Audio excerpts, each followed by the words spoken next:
बात करेंगे class 11th की पॉलिटिकल साइंस के जो चैप्टर 8वां है हमारा स्थानीय शासन।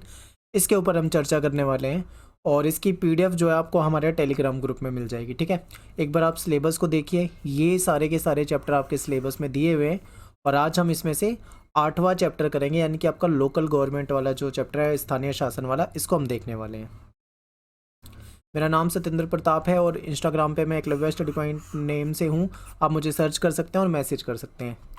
और देखिए टेलीग्राम ग्रुप है क्लास 11 ESP के नाम से, आप इसमें जाइए, इसमें जुड़ जाइए और यहाँ पे आपको पीडीएफ मिल जाएगी। आप पीडीएफ इस लेक्चर की डाउनलोड कर सकते हैं। ठीक है, हमारी वेबसाइट पे भी विजिट कर सकते हैं eklavyastudypoint.com, यहाँ पे आपको फ्री नोट्स मिल जाएंगे। तो चलिए स्टार्ट करते हैं वीडियो को। देखिए लास्ट चैप्टर में हमने क्या पढ़ा था, संघवाद वाला जो चैप्टर था उसमें हमने ये पढ़ा था कि सरकार के 2 स्तर होते हैं। ठीक है, पहला स्तर कौन सा था, एक तो हमारी जो केंद्र की सरकार थी या जिसे हम संघ सरकार कहते हैं, ये पूरे देश के लिए काम करती है। ठीक है, दूसरा स्तर कौन सा था, हमारी प्रांतीय सरकार, जिसको हम राज्य की सरकार भी कहते हैं। ठीक है, जो कि राज्यों के लिए काम करते हैं।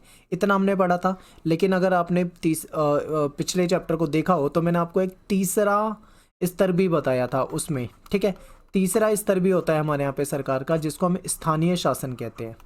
तो स्थानीय शासन के बारे में मैंने आपको वहाँ पे बताया था, पर ज़्यादा चर्चा नहीं करी थी क्योंकि ये इस चैप्टर में डिटेल में जानेंगे। तो तीसरा स्तर जो होता है, इन दोनों सरकारों के अलावा एक तीसरी सरकार भी होती है जिसको स्थानीय शासन कहा जाता है।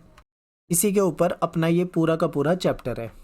तो चलिए समझते हैं थोड़ा डिटेल में। देखिए, केंद्र और राज्य स्तर पर निर्वाचित सरकार का होना ही किसी लोकतंत्र के लिए काफ़ी नहीं है। आप देखोगे भारत जो है दुनिया का सबसे बड़ा लोकतांत्रिक देश है, लेकिन यहाँ पे आप ये समझेंगे कि केवल केंद्र की और राज्य की सरकार हो, अगर आप ये समझते हैं कि केवल केंद्र और राज्य की सरकार हमारे देश में है, वो पूरे देश के शासन को बेहतर तरीके से चला सकती है, तो आप गलत समझते हैं। क्योंकि केवल इन 2 स्तर की सरकारों से काम नहीं चलेगा, बल्कि हमारे यहाँ पे एक तीसरे स्तर की भी जरूरत है, जो कि हमारे यहाँ पे अवेलेबल है स्थानीय शासन के रूप में। ठीक है, ये भी तीसरा स्तर भी इतना ही महत्वपूर्ण है जितना हमारा पहला और दूसरा स्तर है। तो देखते हैं, लोकतंत्र के लिए ये जरूरी है कि स्थानीय स्तर पर स्थानीय मामलों की देखभाल करने के लिए भी एक सरकार हो। जो स्थानीय सरकार होती है ना, वो बिल्कुल लोकल मुद्दे, जो आम आदमी से जुड़े हुए मुद्दे होते हैं, बिल्कुल उसके करीबी मुद्दे होते हैं, उन उन उनके लिए काम करती है। ठीक है, तो स्थानीय शासन जो होता है वो स्थानीय मामलों की देखभाल करता है। इस अध्याय में हम क्या करेंगे, अपने देश में जो मौजूदा जो स्थानीय सरकार है उसकी जो बनावट है उसके बारे में डिटेल में जानेंगे और स्थानीय जो सरकार है उसका महत्व क्या होता है उसको भी समझेंगे। स्थानीय शासकीय निकायों के महत्व को जानेंगे और जो हमारा 73वां और 74वां जो संविधान संशोधन हुआ है और इसमें क्या क्या प्रावधान है इसको डिटेल में जानेंगे। और स्थानीय शासकीय निकाय जो है इनके क्या काम होते हैं और क्या इसकी जिम्मेदारियां होती है, कौन कौन सी जिम्मेदारियां होती है, इसको समझेंगे। यानी कि पूरा का पूरा इंट्रोडक्शन है। ठीक है, सरकार के केवल 2 स्तर हो जाने से काम नहीं चलेगा, एक तीसरा स्तर भी जरूरी था जो कि हमारे यहाँ पे बनाया हुआ है। पहले स्तर और दूसरे स्तर के बारे में तो हम लास्ट चैप्टर में चर्चा कर ही चुके हैं, इसमें हम सीधा सीधा स्थानीय शासन को समझेंगे। ठीक है, तो देखिए स्थानीय शासन का मतलब क्या होता है, तो गांव और जिला स्तर के जो शासन होते हैं उसको हम स्थानीय शासन कहते हैं। इसमें बिल्कुल लोकल मुद्दे होते हैं, बिल्कुल आम आदमी की डेली लाइफ से जुड़े हुए जो मुद्दे होते हैं वो सब स्थानीय शासन के तहत आ जाते हैं। ठीक है, स्थानीय शासन जो होता है वो आम आदमी से सबसे नज़दीक का शासन होता है। स्थानीय शासन का जो विषय है वो आम आदमी की समस्याएं और जो उसकी जो डेली लाइफ होती है, रोजमर्रा की जो जिंदगी होती है, उससे जुड़े हुए मुद्दे होते हैं। ठीक है, इसके अंदर और स्थानीय शासन ये मानता है कि स्थानीय ज्ञान और स्थानीय हित लोकतांत्रिक फैसला लेने के लिए अनिवार्य घटक है। होता क्या है, ये माना जाता है कि स्थानीय शासन तभी सही तरीके से चल पाएगा जब हमें स्थानीय ज्ञान होगा, यानी कि हमें पर्टिकुलर किसी गांव के बारे में जानकारी होगी, उस गांव में लोगों की क्या समस्या है उसके बारे में जानकारी होगी, तभी स्थानीय शासन जो है वो सही तरीके से चल पाएगा। तो यही आपसे बताया गया है कि स्थानीय शासन ऐसा मानता है कि स्थानीय ज्ञान और स्थानीय हित लोकतांत्रिक फैसला लेने के लिए अनिवार्य घटक है। तभी एक लोकतंत्र सफल हो पाएगा जब बिल्कुल लोकल मुद्दे को सरकार समझेगी और उस लोकल मुद्दे का सॉल्यूशन करेगी। ठीक है, जनता की समस्याओं को सुलझाएगी, तभी हमारे यहाँ पे लोकतंत्र कायम हो सकता है। इसके बाद है कि एक बेहतर शासन और जनहितकारी प्रशासन के लिए भी ये जरूरी है। ठीक है, एक बेहतरीन शासन अगर देखा जाए तो उसके लिए भी कहीं ना कहीं ये जरूरी है, जनता के हित के लिए जरूरी है। स्थानीय शासन का फायदा ये है कि लोगों के सबसे नज़दीक होता है ये, और इस कारण उनकी समस्याओं का समाधान बहुत तेजी से होता है और कम खर्चे में हो जाता है। ठीक है, स्थानीय शासन को थोड़ा सा डिटेल में समझते हैं। देखिए, स्थानीय शासन को हम दो हिस्सों में बांट के देखेंगे। एक तो होगा हमारे गाँव के लिए। आपको पता है हमारे देश में कितने सारे गाँव हैं, तो गाँव का स्थानीय शासन जो होगा वो इस तरीके से चलेगा। एक है, दूसरा है हमारे यहाँ पे शहर, यानी कि जो हमारे यहाँ पे नगर वगैरह हैं उनका। तो पहले हम गांव की बात कर लेते हैं। तो देखिए, गांव में क्या होता है, पंचायत होती है। स्थानीय शासन में क्या होता है, पंचायत आती है। पंचायतें जो हैं ये जिला स्तर, जिला परिषद की हो सकती है, ग्राम पंचायत होती है और ग्राम सभा, ये सब इसके पार्ट हो जाएंगे, ठीक है, इसके अंदर ही आ जाते हैं। ऐसे ही नगर पालिका शहरों के लिए होती है। इसमें फिर नगर निगम हो गए, नगर पालिका हो गई, नगर परिषद हो गई, ये शहरों के लिए होती हैं, ठीक है। तो ये स्थानीय शासन करते हैं, यानी कि जो लोकल मुद्दे होते हैं उनके लिए शासन जो है वो ये करते हैं, ये गाँव के लिए और ये हमारे नगरों के लिए। तो क्वेश्चन ये बनता है कि हमें स्थानीय शासन की ज़रूरत ही क्यों है। तो देखिए, एक मजबूत लोकतांत्रिक व्यवस्था कायम करने के लिए स्थानीय शासन जो होता है बहुत ज़रूरी होता है, क्योंकि जब तक गांव के लोगों की, शहरों में रहने वाले लोगों की समस्याएं सरकार नहीं सुलझा पाएंगी, समस्याओं को सरकार नहीं समझ पाएगी, तब तक कैसे मतलब एक बेहतरीन लोकतंत्र हो सकता है, आप खुद से सोचिए। तो इसीलिए स्थानीय शासन जो होता है बहुत ज़्यादा महत्वपूर्ण हो जाता है। स्थानीय स्तर की राजनीतिक आर्थिक भागीदारी सुनिश्चित करने के लिए स्थानीय शासन की आवश्यकता होती है, क्योंकि लोकल लेवल पे, ठीक है, जो समस्याएं हैं, चाहे वो आर्थिक रूप से हो, चाहे वो राजनीतिक रूप से हो, उन सबको सुलझाने के लिए भी स्थानीय शासन की जरूरत है। फिर जो सामान्य नागरिक हैं, ठीक है, सामान्य नागरिकों की जो प्रतिनिधियों तक पहुंच के लिए भी स्थानीय शासन की आवश्यकता होती है। और कार्य को सफल और तेज गति से करने के लिए भी कहीं ना कहीं स्थानीय शासन की जरूरत होती है, क्योंकि स्थानीय शासन लोगों से ज़्यादा नज़दीक होता है, लोगों के पास जुड़ा होता है, ज़्यादा उसका जुड़ाव होता है, ठीक है, सीधा जनता से। तो इसलिए कहीं ना कहीं उनकी समस्या को सीधा सीधा सुना जा सकता है, उनकी समस्या को देखा जा सकता है, समझा जा सकता है और उसका सॉल्यूशन किया जा सकता है। और आपसी सामंजस्य बनाए रखने के लिए, सफल प्रशासन के लिए भी स्थानीय शासन जो होता है वो बहुत ज़रूरी होता है। अब बात करेंगे भारत में स्थानीय शासन का विकास। अब आप स्थानीय शासन समझ लो, पहले मैं आपको इतना बता चुका हूँ, लेकिन आप एग्जैक्ट कैसे समझोगे ये समझिए। मान लीजिए आप गांव में रहते हो, ठीक है, मैं आपको दोनों एग्जांपल दूंगा, गांव के और नगर के। तो गांव में रहते हो तो आपकी क्या समस्या हो सकती है? आपकी हो सकती है कि आपके गांव में स्कूल नहीं है, या स्कूल है तो वहाँ पे लाइट नहीं होगी, ठीक है, वहाँ पे टीचर्स की कमी हो सकती है, या वहाँ पे स्कूल में सुविधाएं नहीं है, ये समस्या होगी एक गांव वाले व्यक्ति की।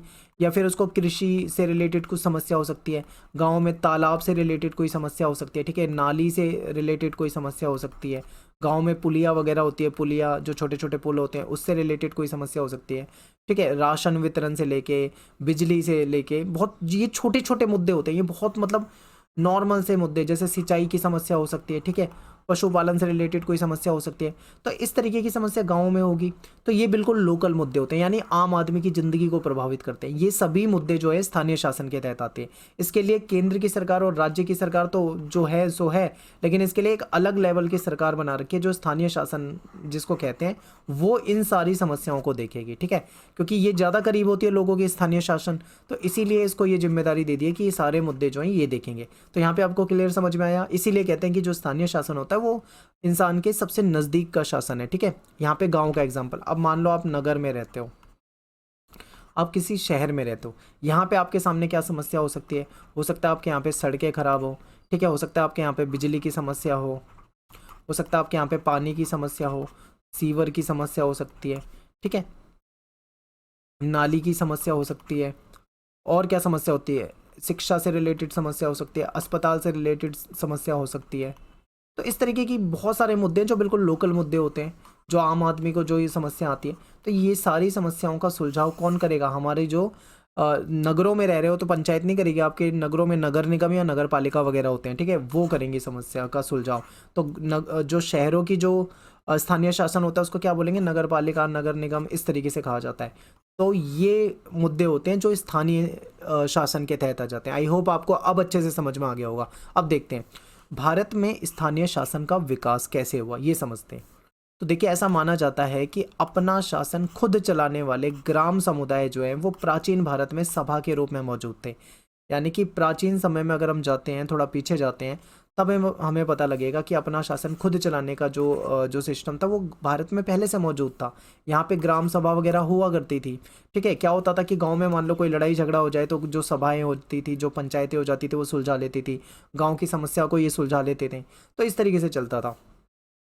फिर क्या हुआ, समय बीतने के साथ गांव की इन सभाओं ने, जो ये सभा होती थी गांव की, इन सभाओं ने पंचायत का रूप ले लिया।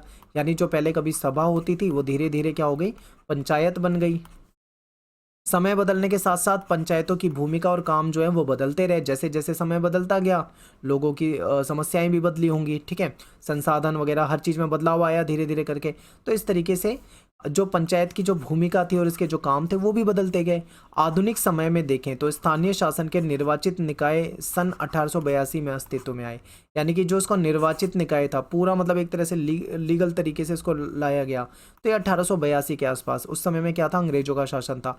उस वक्त लॉर्ड रिपन जो थे वो भारत के वायसराय थे और उसने इन निकायों को बनाने की शुरुआत कर दी। उस वक्त इसको मुकामी बोर्ड या फिर आप लोकल बोर्ड कह सकते हो, ये कहा जाता था। ठीक है, तो इन्होंने क्या करा, इन अंग्रेजों के समय में लोकल बोर्ड बना दिया गया। इससे पहले भी ये चीज़ें जो थी हमारे यहाँ पे थी, ये सिस्टम जो हमारे यहाँ पे था वो पहले से था। फिर इस दिशा में प्रगति बहुत धीमी गति से हो रही थी। तो जो कांग्रेस है, कांग्रेस ने सरकार से मांग की, यानी कि अंग्रेजों की सरकार थी, उससे मांग की कि सभी जो स्थानीय बोर्ड है, जो लोकल बोर्ड है, इसको ज़्यादा कारगर बनाने के लिए कदम उठाए जाने चाहिए। ठीक है, फिर गवर्नमेंट ऑफ इंडिया एक्ट 1919 बनने पर अनेक प्रांतों में ग्राम पंचायत बनाया गया। जब 1919 ये एक्ट आ जाता है तो उसके बाद कई सारे जो प्रांत होते हैं वहाँ पे ग्राम पंचायत बना दी जाती है। फिर 1935 के जो दूसरा एक्ट आता है, इसके बाद भी यही प्रवृत्ति जारी रही, यानी ग्राम पंचायतें बनाई जाने लगी। फिर महात्मा गांधी ने जोर देकर कहा कि आर्थिक और राजनीतिक सत्ता का विकेंद्रीकृत होना चाहिए। विकेंद्रीकरण का मतलब क्या होता है कि जैसे देखिए, सत्ता जो है अगर एक ही व्यक्ति के पास है, यानी अंग्रेजों के पास है, केंद्र के पास है, वही सब कुछ देख रही है, तो वो सत्ता का केंद्रीकरण होता है। लेकिन अगर वो सत्ता धीरे धीरे उन अंग्रेजों से दूर होके पंचायतों के हाथ में चली जाए या फिर आम आदमी के नज़दीक चली जाए तो उसको विकेंद्रीकरण कहा जाता है। तो कहीं ना कहीं गांधी जी जो थे वो कहते थे, उनका मानना था कि ग्राम पंचायत जो है उसको मजबूत किया जाना चाहिए, जिससे सत्ता का विकेंद्रीकरण होगा। ठीक है, यानी सत्ता आम लोगों के नज़दीक तक पहुँच पाएगी। फिर क्या है, विकास के हर कार्य में स्थानीय लोगों की भागीदारी होनी चाहिए। विकास के जो भी काम होते हैं उसमें स्थानीय लोगों की भी भागीदारी होनी चाहिए। यानी कि कोई भी चीज़, जैसे मान लो कोई किसी गांव में तालाब बनाया जा रहा है, तो उसमें स्थानीय लोगों से, वहाँ पे रहने वाले लोगों से पहले सलाह लेनी चाहिए कि तुम्हें तालाब की ज़रूरत है भी या नहीं। गांव में स्कूल बनाना है तो स्कूल बनाने में क्या क्या चीज़ें हो सकती हैं, उनसे सलाह ली जानी चाहिए। यानी कि स्थानीय लोगों की भागीदारी उसमें होनी चाहिए हर काम में, विकास के हर काम में। ये महात्मा गांधी का मानना था। स्वतंत्र भारत में स्थानीय शासन, अभी देखिए, अभी तक जो हम पढ़ रहे थे अंग्रेजों के समय का पढ़ रहे थे कि जो एक्ट आता है 1919 में, उसमें क्या होता है, फिर उसके बाद 1935 में क्या होता है। ठीक है, अंग्रेजों के समय में क्या था। लेकिन जब देश आज़ाद हो जाता है 1947 1947 के बाद, फिर क्या कदम उठाए जाते हैं इसको समझते हैं। तो संविधान में 73वां और 74वां ये संशोधन किया जाता है। इसके बाद स्थानीय शासन को मजबूत आधार मिला। यानी कि इन्होंने आज़ादी के बाद हमारे जो संविधान निर्माता थे या जो हमारे जो शासक थे, उन्होंने भी इस चीज़ को महसूस कर लिया था कि स्थानीय स्तर पे भी सरकारें मजबूत होनी चाहिए। सभी इसके पक्ष में थे, क्योंकि जो स्थानीय स्तर पे अगर जो स्थानीय सरकार होगी, अगर वो मजबूत होगी तो जाहिर सी बात है गाँव में, नगरों में रहने वाले लोगों का भला हो पाएगा। तो इसीलिए 73वां और 74वां संविधान संशोधन किया गया, जिससे कि स्थानीय शासन को मजबूत आधार मिले। इससे पहले भी स्थानीय शासन के निकाय बनाने के लिए कुछ प्रयास किए गए थे। ठीक है, ऐसा नहीं है इससे पहले नहीं किया गया, इससे पहले भी किया गया था। फिर क्या होता है, 1952 में सामुदायिक विकास कार्यक्रम ये लाया गया। अब इसका उद्देश्य क्या था, तो देखिए, इसका उद्देश्य था कि स्थानीय विकास की विभिन्न गतिविधियों में जनता की भागीदारी, यानी जो भी लोकल लेवल पे जो भी विकास करना है, मान लो कोई अस्पताल बनाना है, मान लीजिए कोई स्कूल बनाना है, कोई तालाब बनाना है, कोई पुलिया बनानी है, कोई सड़क बनानी है। ठीक है, जो भी विकास का कार्य है स्थानीय स्तर पे, उसमें जो जनता है, वहाँ पे रहने वाले जो लोग हैं, उनकी भागीदारी होनी चाहिए। तो जो स्थानीय शासन होता है कहीं ना कहीं जनता की भागीदारी सुनिश्चित करता है, क्योंकि ग्राम सभा जिसमें गांव के सभी जो लोग होते हैं, ठीक है, जो वोटर्स होते हैं, वो सभी उसके सदस्य होते हैं। तो कहीं ना कहीं वो अपनी समस्या रखते हैं पंचायत के सामने कि भाई गांव में इस चीज़ की ज़रूरत है, ये लाना है, तो उसके आधार पे पंचायत क्या करती है, विकास के काम करती है। तो ये बिल्कुल कहीं ना कहीं जनता की भागीदारी इसमें होती है। तो यही सिस्टम यहाँ पे बताया गया था। तो ये सामुदायिक विकास कार्यक्रम लाया गया था। और फिर बाद में ग्रामीण जो इलाके हैं उनके लिए एक त्रिस्तरीय पंचायती राज व्यवस्था की सिफारिश की गई कि जो गाँव में पंचायती राज लाना चाहिए और वो 3 स्तर पे होना चाहिए। ठीक है, त्रिस्तरीय क्या क्या होंगे वो समझेंगे इसमें। कुछ प्रदेश जैसे कि गुजरात हो गया, महाराष्ट्र हो गया, इसने सन 1960 में निर्वाचन द्वारा बने स्थानीय निकायों की प्रणाली को अपनाया। इसने 1960 में ही जो स्थानीय निकाय वाली प्रणाली थी उसको अपना लिया था और यहाँ पे निर्वाचन के जरिए बनाया जाता था। ठीक है, तो आप समझते हैं थोड़ा सा और डिटेल में। लेकिन जो ज़्यादातर प्रदेश थे यहाँ पे स्थानीय निकायों की शक्ति जो थी, यानी जो स्थानीय निकाय होते हैं, जो पंचायतें वगैरह होती हैं, उनकी शक्ति ज़्यादा नहीं थी। वे स्थानीय विकास की देखभाल कर सके इतनी उनके पास ताकत नहीं थी, उतना आर्थिक उनके पास फंड नहीं था। ठीक है, ये निकाय वित्तीय मदद के लिए यानी पैसों के लिए प्रदेश की या फिर केंद्र की सरकार पर निर्भर होते थे। इनके पास मतलब खुद का फंड नहीं होता था, पैसा नहीं होता था। ये दूसरी सरकारों पर निर्भर रहते थे। जब तक दूसरी सरकारों पर निर्भर रहेंगे तब तक विकास उस लेवल पे नहीं हो पाएगा। कई प्रदेशों ने तो यह तक नहीं माना कि निर्वाचन द्वारा स्थानीय निकाय स्थापित करने की जरूरत है। यानी कि कई प्रदेशों ने तो ये बोल दिया कि जो स्थानीय निकाय, जो स्थानीय स्तर पे जो सरकारें होती हैं, चाहे वो पंचायत की हो या नगर पालिकाओं की हो, इसके लिए कोई चुनाव वगैरह कराने की तो जरूरत ही नहीं है। इन्होंने सीधा सीधा ये बोल दिया।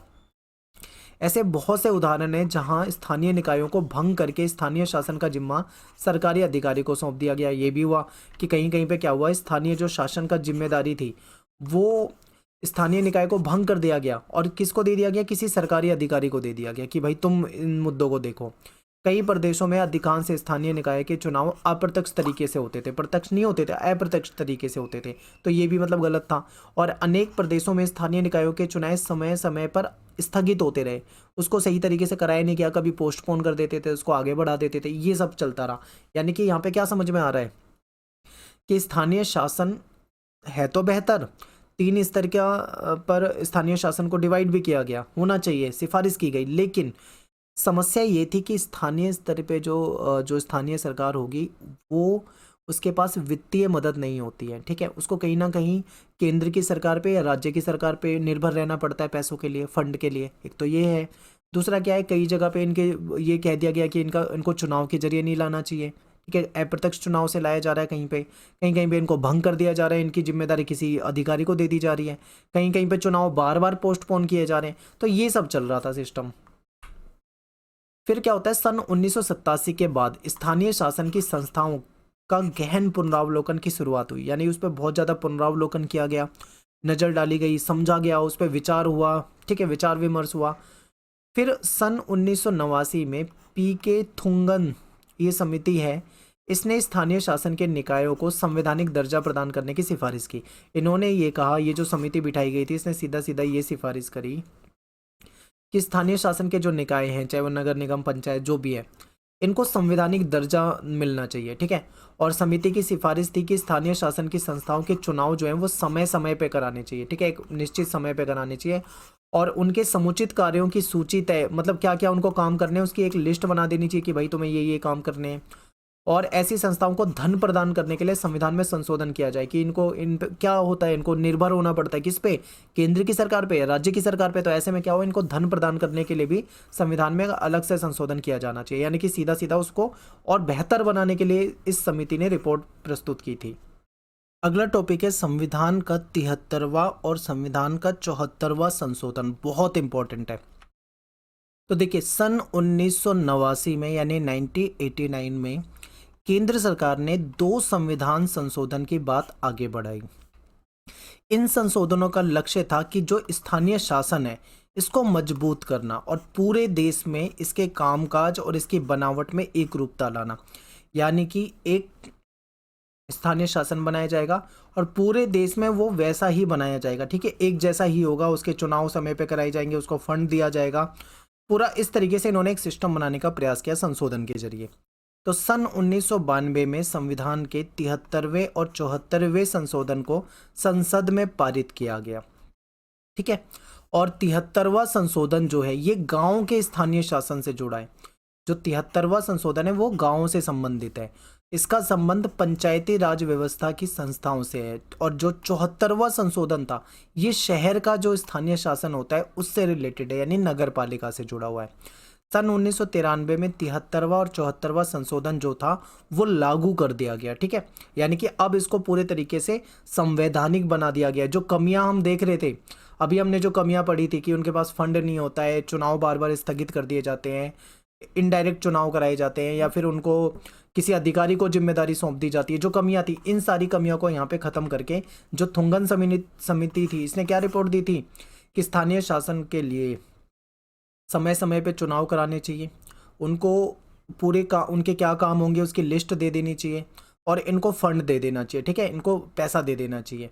तो इसके लिए संशोधन किया जाए, तो इस चीज़ को सरकार ने माना और 73वां और 74वां संशोधन कर दिया।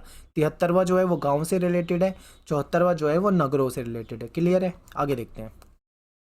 अब 73वां संशोधन जो है इसको थोड़ा डिटेल में समझते हैं। देखिए इसमें क्या है, त्रिस्तरीय बनावट यानी 3 स्तर की बनावट वाला ये जो सिस्टम है इसको लागू किया गया।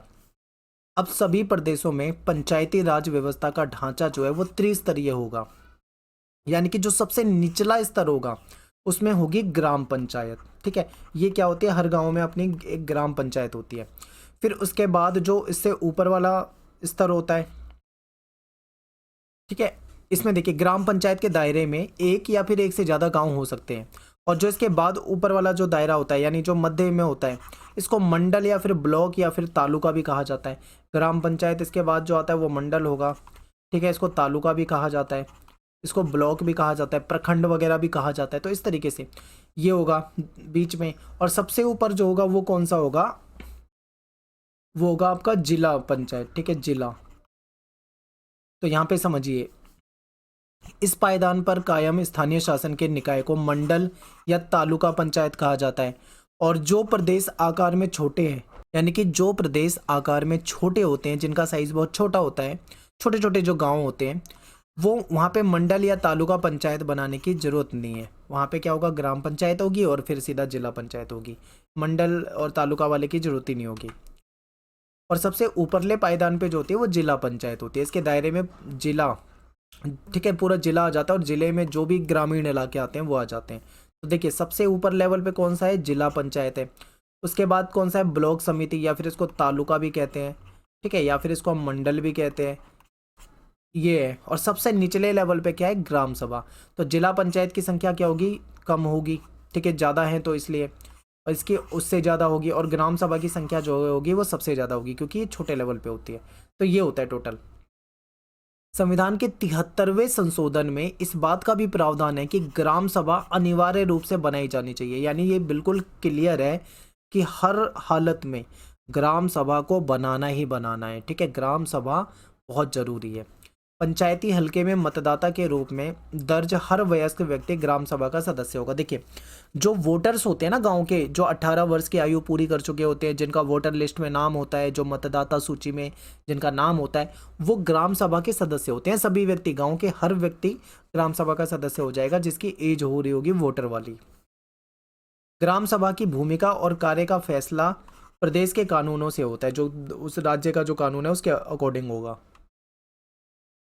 अगला है आपका चुनाव। तो पंचायती राज के तीनों स्तर के चुनाव जो है वो सीधा जनता करते हैं, यानी कि यहाँ पे प्रत्यक्ष चुनाव होगा, डायरेक्ट, ठीक है। यहाँ पे अप्रत्यक्ष वाला कोई व्यवस्था नहीं है, प्रत्यक्ष यानी सीधा जनता चुनाव करेगी।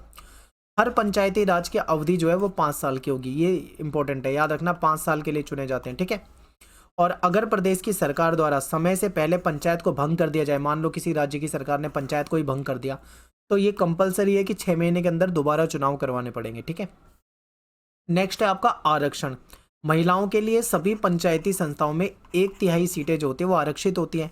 जो अनुसूचित जाति और जनजाति है, यानी जो SC ST है, इनके लिए भी उनकी जनसंख्या के जो अनुपात है उसके आधार पे सीटों में उनको भी आरक्षण दिया होता है। और अगर प्रदेश की सरकार चाहे, उसे लगता है कि यहाँ पे OBC वर्ग भी है, OBC के लिए भी करना चाहिए, तो OBC के लिए भी सीटें आरक्षित कर सकती है। तो ये चुनाव हो गया, 5 साल में होता है, और ये इनके आरक्षण की बात हो गई, ठीक है। आसान है, बिल्कुल समझते चलो। अब बात करते हैं विषयों का स्थानांतरण। देखो जो हमने लास्ट चैप्टर पढ़ा था वहाँ पे हमने 3 चीज़ें पढ़ी थी, 3 सूचियों के बारे में पढ़ा था, जिसमें हमने संघ सूची पढ़ा था, ठीक है, हमने राज्य सूची को पढ़ा था और हमने समवर्ती सूची को पढ़ा था। अगर आपने लास्ट चैप्टर की वीडियो देखी है तो आपको याद होगा।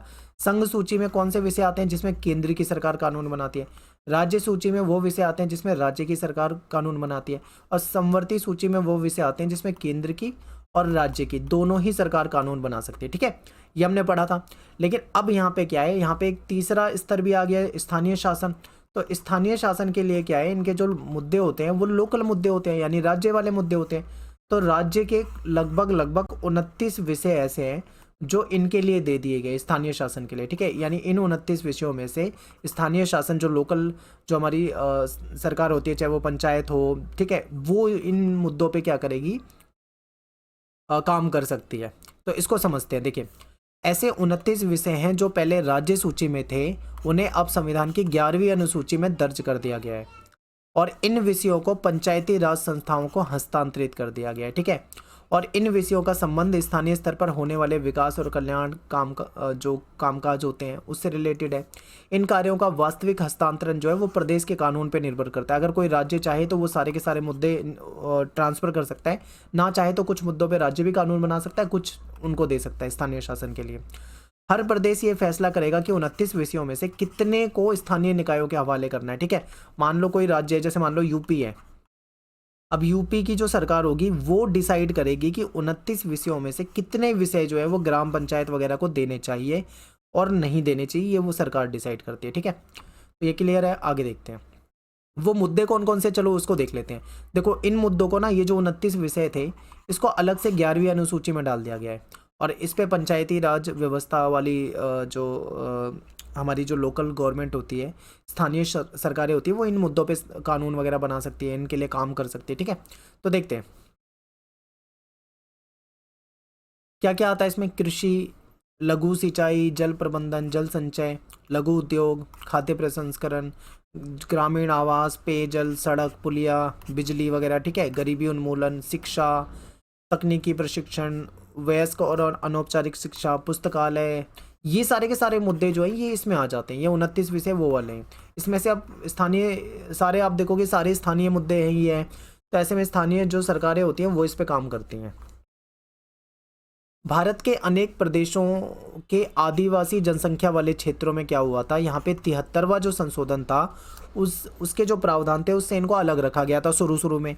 तो ये प्रावधान जो थे इस क्षेत्र में लागू नहीं होते थे, लेकिन फिर सन 1996 में एक अलग से अधिनियम बना दिया गया, एक अलग से अधिनियम बनाया और उसमें पंचायती व्यवस्था के प्रावधान के दायरे में इन क्षेत्रों को भी शामिल कर लिया गया। अनेक आदिवासी समुदायों में जंगल, जल, जोहड़ जैसे साझे संसाधनों की देखरेख की रीति रिवाज है। देखिए क्या होता है, ये जो आदिवासी लोग होते हैं ना, ये जंगलों में रहते हैं, जंगलों से इनको बहुत लगाव होता है। तो जंगल, वहाँ के जल, वहाँ की जो जोड़ वगैरह होती है, वहाँ के जो प्राकृतिक संसाधन होते हैं, ये सब इनके रीति रिवाज में आ जाता है, उसकी देखरेख करते हैं ये लोग। इस कारण नए अधिनियम में आदिवासी समुदाय जो है उनको यह अधिकार दे दिया गया था कि वो अपने रीति रिवाज के अनुसार जो उनके संसाधन है उसकी देखभाल कर सकते हैं, उसकी रक्षा कर सकते हैं। ठीक है, सरकार उसमें दखल अंदाजी नहीं करेगी। इस उद्देश्य से ऐसे इलाकों की ग्राम सभा को अपेक्षाकृत ज़्यादा अधिकार दिए गए हैं, यानी इनकी जो ग्राम सभा है उसको ज़्यादा अधिकार दिए गए हैं। ठीक है, ताकि ये क्या करें, इनके जो रीति रिवाज है उसको बचाए रखे, इनके संसाधनों को पर इनका अधिकार रहे। तो ये चीज़ें हैं, यानी कि यहाँ पे हमने एक चीज़ और नई सीखी है कि जो आदिवासी वाले इलाके थे उनको पहले ये जो 73वां संशोधन था उससे अलग रखा गया था, लेकिन बाद में अलग से अधिनियम बना के इनको भी उसमें शामिल कर लिया गया। ठीक है, और इनको जो इनकी ग्राम सभा वगैरह होती है, जो इनकी पंचायतें होती हैं, इनको ज़्यादा अधिकार दिए गए हैं। राज्य चुनाव आयुक्त, देखो प्रदेशों के लिए ये आवश्यक है कि वे एक चुनाव आयुक्त नियुक्त करें, यानी कि चुनाव आयुक्त नियुक्त करेंगे। वो क्या कराएगा, वो पंचायत वगैरह के लिए चुनाव कराएगा। ठीक है, इस आयुक्त की जिम्मेदारी क्या होगी, पंचायती राज संस्थाओं के लिए चुनाव कराना। पहले ये काम कौन करता था, जो प्रदेश की जो सरकार होती थी, प्रशासन होती थी, पहले उसकी जिम्मेदारी होती थी। जो प्रदेश की सरकार होती थी उसी के अधीन सब कुछ होता था, पहले यही चुनाव कराते थे। लेकिन अब इस सिस्टम को खत्म कर दिया गया, अलग से एक चुनाव आयुक्त ही नियुक्त करना पड़ेगा सरकार को, कि वो उसकी जिम्मेदारी है। और अब भारत के चुनाव आयुक्त के समान प्रदेश का चुनाव आयुक्त भी एक तरह से स्वायत्त रहेगा। ठीक है, वो स्वतंत्र रहेगा। जैसे हमारा जो भारत का चुनाव आयुक्त होता है वो स्वतंत्र होता है। ठीक है, उस पर किसी तरह का कोई दबाव नहीं होता। ऐसे ही ये भी जो है चुनाव आयुक्त है इस प्रदेश वाला, इसको भी पूरा स्वतंत्र होगा, ये एक स्वतंत्र अधिकारी की तरह काम करेगा। ठीक है, सरकार वगैरह के दबाव में काम नहीं करेगा ये। और उसके कार्यालय का संबंध भारत के चुनाव आयोग से नहीं होगा। भारत का जो चुनाव आयोग है, जो पूरे देश के लिए चुनाव कराता है, उससे इसका संबंध नहीं होगा। ठीक है, ये क्या है, ये पंचायतों के लिए चुनाव कराने के लिए बनाया गया है। राज्य वित्त आयोग, प्रदेशों की जो सरकार होती है उसके लिए हर 5 साल में एक प्रादेशिक वित्त आयोग बनाना जरूरी होता है। तो ये आयोग जो है प्रदेश में मौजूद जो स्थानीय शासन की जो संस्थाएं होती है उसकी आर्थिक स्थिति का जायजा लेगा कि उसकी आर्थिक स्थिति कैसा है, कितना उनके पास फंड है, नहीं है, कहाँ गया, कहाँ लगाया पैसा, ये सब देख रेख करते हैं। ठीक है, ये आयोग एक तरफ प्रदेश और एक तरफ स्थानीय शासन की व्यवस्थाओं के बीच में, तो दूसरी तरफ शहर और ग्रामीण स्थानीय शासन जो होती हैं उसकी जो संस्था होती है उसके बीच में जो राजस्व होता है, जो पैसा होता है, उसके बंटवारे का पुनरावलोकन करता है कि जो शहरों की जो नगर पालिका है उनको कैसा पैसा मिला है, गाँव वाली जो पंचायतें उनको कितना पैसा मिला है, इन सब चीज़ों पर नज़र रखता है ये। ठीक है, इस पहल के द्वारा ये सुनिश्चित किया गया है कि ग्रामीण स्थानीय शासन को धन आवंटित करना राजनीतिक मसला ना बने, इसलिए इसे रखा गया है। ठीक है, इंपॉर्टेंट है ये। अब बात करेंगे 74वां संशोधन। 73वां क्या था, गांव से संबंधित था। 74वां जो है वो नगर यानी शहरों से संबंधित है। तो देखिए 74वां संशोधन जो है वो शहरी स्थानीय शासन से यानी नगर पालिका से रिलेटेड है। शहरी इलाके कौन से होते हैं, गाँव के तो आपको पता है वहाँ खेती होती है, वहाँ पे कृषि वगैरह होती है। ठीक है, गाँव आप जानते हैं। शहरों में क्या होता है, इसे देखिए, ऐसे इलाके में कम से कम 5,000 की जनसंख्या हो, फिर कामकाजी जो पुरुष हो उसमें कम से कम 75% जो पुरुष हैं वो खेती बाड़ी से अलग काम करते हैं, यानी कि वो कृषि वाले काम में नहीं होने चाहिए। अगर कृषि वाले काम में 75% है तो उसका मतलब तो वो गांव है, लेकिन यहाँ पे वो खेती वाले नहीं होने चाहिए, वो चाहे मजदूर हों चाहे वो किसी अन्य काम में हो। ठीक है, जनसंख्या का घनत्व जो है कम से कम 400 हो प्रति वर्ग किलोमीटर में, यानी 1 वर्ग किलोमीटर में कम से कम 400 लोग हों, तब वो शहर माना जाएगा। इसमें कुछ विशेष है जो आपको समझना है। क्या है, देखो, अनेक रूपों में 74वां जो संविधान संशोधन है ना, वो 73वें संशोधन का ही दोहराव है। जैसा आप 73वां संशोधन पढ़ते हैं, जो जो उसमें पढ़ा सेम 74वें में भी यही है। बस ये क्या है, ये गांव के लिए है और ये शहर के लिए है, बाकी सारी चीजें बिल्कुल सेम सेम है लगभग। देखते हैं 73वें संशोधन के सभी प्रावधान, जैसे कि प्रत्यक्ष चुनाव, जैसे कि 73वें में हो रहा था, आरक्षण, ठीक है, प्रादेशिक चुनाव आयोग अभी हमने जो पढ़ा, प्रादेशिक वित्त आयोग जो अभी हमने पढ़ा, जैसा जैसा गांव में अभी हम पढ़ते हैं 73वें के तहत होता है, ऐसा ही 74वां संशोधन भी सेम है और इसमें नगर पालिकाओं पे वही चीजें लागू होती हैं। 73वें और 74वें संशोधन का क्रियान्वयन देखिए, क्या है, ये लागू कर दिया गया, उसके बाद इसको क्या क्या हुआ इसे समझते हैं। अब सभी प्रदेशों में ये संशोधन जो है ये लागू कर दिए गए और इसके लिए कानून भी बना दिए गए, ये आप सभी जानते हैं। ये प्रावधान जो है अस्तित्व में आ चुके हैं, लगभग 10 वर्ष से ज़्यादा हो गया इसको अस्तित्व में आए हुए। ठीक है, और इसमें क्या है, स्थानीय निकायों के लिए ऐसा मान लो लगभग कम से कम 2 बार चुनाव हो चुके हैं, यानी 5 साल में एक बार चुनाव होता है, तो 5-10 साल हो चुके हैं, तो लगभग 2 बार चुनाव हो रखे हैं। लेकिन MP राजस्थान यहाँ पे जहाँ पे पहले से आया था, यहाँ पे लगभग 3 बार चुनाव हो रखे हैं। तो वर्तमान में अगर हम देखें ग्रामीण भारत में, तो लगभग आप मान के चलो कि 600 के करीब तो जिला पंचायत हैं। ठीक है, 6,000 के करीब जो मध्य लेवल पे होता है, जिसे हम प्रखंड, तालुका या फिर इसको हम मंडल, ब्लॉक कहते हैं, इसकी संख्या 6,000 के करीब है। और जो ग्राम पंचायतें होती है जो 2,40,000 के करीब है। तो आप समझिए कि इसको लागू करने के बाद ये सब चल रहा है, इतनी सारी पंचायतें वगैरह बनाई गई है, ये स्थानीय लेवल के जो मुद्दे होते हैं उसको देखती हैं। नेक्स्ट है हमारा शहरी जो क्षेत्र है, यहाँ पे समझिए। तो शहरों में अगर हम बात करें तो लगभग 100 के करीब नगर निगम है। नगर पालिका देखें तो 1400 के करीब नगर पालिका है। नगर पंचायत 2000 के करीब है। ठीक है, पंचायत और नगर पालिकाओं में महिलाओं के लिए आरक्षण का प्रावधान है, ये हमने शुरू में ही पढ़ लिया था कि 1/3 सीटें आरक्षित है महिलाओं के लिए। तो इसकी वजह से क्या है, भारी संख्या में महिलाओं की मौजूदगी आपको दिखती है। आप नगर पालिका, ग्राम पंचायत वगैरह में देखोगे ना, तो महिलाएं आपको काफ़ी ज़्यादा दिखेंगी। आरक्षण का प्रावधान के कारण अध्यक्ष और सरपंच के पद के लिए भी आरक्षण मिला हुआ है, तो अध्यक्ष और सरपंच के पद पे भी आपको बहुत सारी महिलाएं दिखेंगी। आज कम से कम 200 महिलाएं जो हैं वो जिला पंचायत के अध्यक्ष हैं। 2000 के करीब जो महिलाएं हैं वो तालुका पंचायत के अध्यक्ष हैं। और महिला सरपंच की संख्या देखें तो लगभग 80,000 के करीब है। ठीक है, अगर शहरों की बात करें तो नगर निगम जिसमें कि मेयर होता है। ठीक है, नगर निगम में क्या होता है, मेयर, जिसको महापौर कहते हैं, तो 30 के करीब महिलाएं महापौर हैं। नगर पालिकाओं में 500 से ज़्यादा महिलाएं अध्यक्ष के पद पे हैं। 650 नगर पंचायतों की प्रधानी जो है वो महिलाओं के हाथ में। तो इस तरीके से मतलब लाभ हुआ है, महिलाएं जो है बढ़ चढ़कर इसमें हिस्सेदारी लेती हैं और चुनाव लड़ती हैं और जीतती भी हैं और अध्यक्ष अध्यक्ष के पद पे, सरपंच के पद पे, मेयर के पद पे महिलाएं जाती हैं। अब बात करेंगे स्थानीय शासन के विषय कौन से। देखिए ये विषय मैं आपको पहले भी बता चुका हूँ, जैसे पीने का पानी हो गया, गरीबी उन्मूलन हो गया, सामाजिक कल्याण हो गया, कृषि का मामला, सिंचाई, सड़क, लघु उद्योग, शिक्षा, ग्रामीण विद्युतीकरण, कमजोर तबकों का कल्याण, सार्वजनिक वितरण प्रणाली, महिला बाल विकास। ये सारे के सारे मुद्दे किसके हैं, स्थानीय शासन के मुद्दे हो जाते हैं, ठीक है। इसके अलावा भी अगर आपको देखना है तो मैं ये दिखा देता हूँ आपको। ये देखो ये सारे के सारे मुद्दे आ जाते हैं, आप यहाँ पे भी पढ़ सकते हो, और ये सब स्थानीय शासन में आते हैं, ठीक है।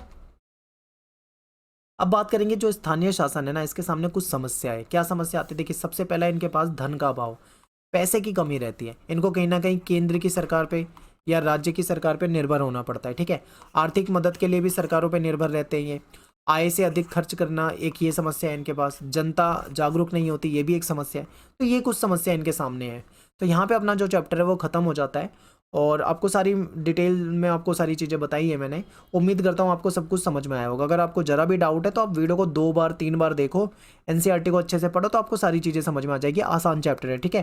पेपर में क्वेश्चन आते हैं यहाँ से। तो मिलते हैं नेक्स्ट वीडियो में। Thanks for watching. जय हिंद, जय भारत।